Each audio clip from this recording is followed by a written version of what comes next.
Back when I was in college, I joined a pyramid scheme, which is a business structure revolving around the investment of recruitments who further recruit more participants whose commissions are often partially credited to the earlier recruiters. There are many variants of the pyramid scheme, but the typical outcome of its design is that those in the bottom levels generally do not find profit. Me. That's me, right there. They are illegal in many places, and so they will never admit to you that they are a pyramid scheme. They switch around a few business mechanics to get around the semantics of what defines a pyramid scheme, but they are a pyramid scheme nonetheless. I think it was a friend who one day invited me to join him for a job listing. I don't remember how he found out about it, but despite not having much luck in the part-time job hunts during that time, I wasn't really too interested at first. I didn't understand what the listing was for, but he mentioned that it didn't require prior experience or education. And here I was thinking, well, I have an education, maybe they'll see that as an advantage and hire me, ooh. Gah, so stupid.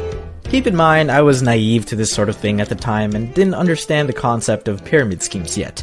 I didn't get to watch this kind of video to warn you all about them. So we drive to this sketchy neighborhood I'm unfamiliar with and arrive at this unwelcoming building. And after knocking on what could have been both a front or back door, we were greeted by two people, which I assumed to be the employers. Later, I realized that recruiters was the more appropriate title. They quickly introduced themselves and we were then led into a room with maybe 3 or 4 other people. The room had a panel arrangement with a projector set for a PowerPoint presentation at the front. At the side was a snacks table, so you bet I partook in some of that free shit. Hey, whether or not I get hired tonight, I'm at least getting something out of it. Unless I get murdered. They started the presentation soon enough and began talking about their product, which was this premium organic instant coffee, and we were going to be responsible for selling it, which I thought should have been a relatively simple task, right? Many people open up their mornings with coffee to be able to survive a workday, or even start their evenings with one to prepare themselves for the long night of a deadline rush. It's the kind of product people could want at any time of the day. The presentation was relatively short and simple. They first talked about the benefits of being involved in this business, such as the ability to earn full-time income for part-time work, and how they reward BMWs to recruits who work hard and reach a certain quota of their own recruitments.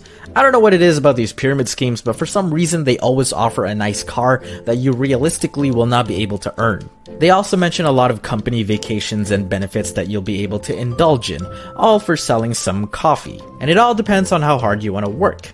And that's how they get you. They reel you in with an opportunity that seemingly anyone can be competent in, shower you with the potential for extravagant rewards, and challenge your pride of whether or not you have what it takes to make it big. Sure, there's some truth in that, but it's a real cop-out for the responsibility for you, their recruitments. They've got nothing to lose. If you make it big, well, hey, I guess they were right. I told you could do it. It's just like we said. I don't know why it's a southern accent. We're in Canada. But if you fail miserably, they leave you with the verdict that you've only got yourself to blame because you probably didn't work hard enough. Being a college student contemplating about his continued passion for architecture school, I was a perfect target for them. I was looking for ways out of my program, looking for other options, and they caught me slipping. They continue on with some bullshit health benefits of the coffee and how much more superior it is compared to your everyday Tim Hortons, as if this was supposed to give you eternal youth or something. Now don't get me wrong, they of course let us try some samples of the coffee, and not gonna lie, it kinda slapped.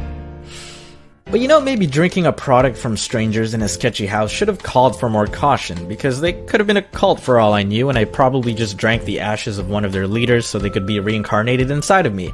I don't know. 10 years later, I'm still doing alright. In the middle of the presentation, they even had to preemptively defend themselves and said, "This is not a pyramid scheme." I mean, for them to have to include that in their presentation definitely meant people have accused them of being so in the past.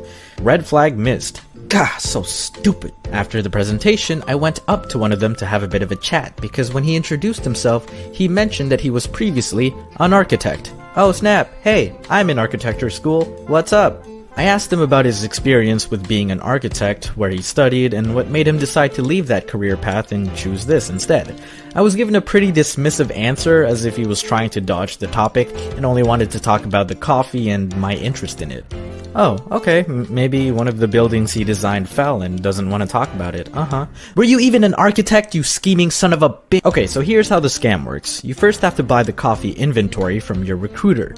They give us a choice between 3 levels of packages: the bronze, the silver, and the gold, each with varying amounts of the coffee and its different types. The bronze only gave you like 2 boxes, and this was meant for recruitments who aren't as willing to dive into the scheme but are down to dip their feet. Low commitment, low risk. In the mind of a scammer, if they can't get someone to full commit, they could at least milk a few drops out of them. The silver gives you a bit more, and of course gold gives you the most, with a larger variety of flavors and decreased price per unit. They got me. That's a bargain. I'll take 10. We are then tasked with selling the product, of course, but we could also find our own recruitments who could sell the coffee for us. Huh? Now you're seeing a pattern here. But here's the thing, they didn't exactly tell us how much to sell the coffee for. We had to determine that ourselves. Alright, I guess that kinda makes sense. Selling low would be easier to sell for lower profit, and selling high might be more risky, but you earn more. Set your own stakes, I see. So I did a bit of math when I got home to try and determine my price, and eventually settled on one I could manage. I first started with selling to a few friends and immediate family, trying it out with people I personally knew, and then slowly approached people in my architecture program because we'd all be at studio late at night. I could save them a walk to the coffee shop. This went on for a while, and eventually, after a bit of earnings, I was able to rent out a small unit downtown and open up my own coffee shop. It did really well, and I even got to recruit a nice bundle of people who first started off as frequent customers. Within months, I was finally rewarded with the fabled BMW that they promised us in the presentation. And with that car, I took a trip to a nearby park where a beautiful woman approached me and complimented how big my wallet was, and so I courted her, and now we live lavishly on our own island guarded by narwhals. No, I didn't sell jack shit.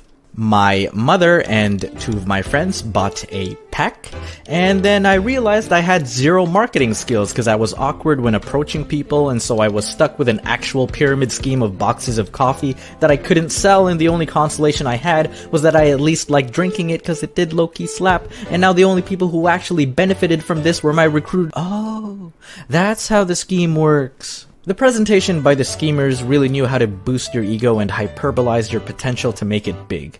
But really they couldn't care less if you sold the coffee or not. We weren't really buying inventory from them, we were just buying. We were the customers, made to seem like investors were the people we invested in, had nothing to lose. And you can only imagine how many more layers of recruitments it goes up before them, with this scenario repeating itself over and over. Again, that's me, right there, at the bottom. With today's pandemic still heavily affecting many parts of the world and putting people out of jobs, you might be looking for alternative ways to make some money. And it's times like these that can make people really vulnerable and susceptible to these organizations. And while the one that finds you may not be selling coffee, hopefully you can sense the red flags and make better decisions, unlike me. These pyramid schemes are still around because they do still work to some extent, but it's heavily advertised that anyone can find personal success in them. Which is false.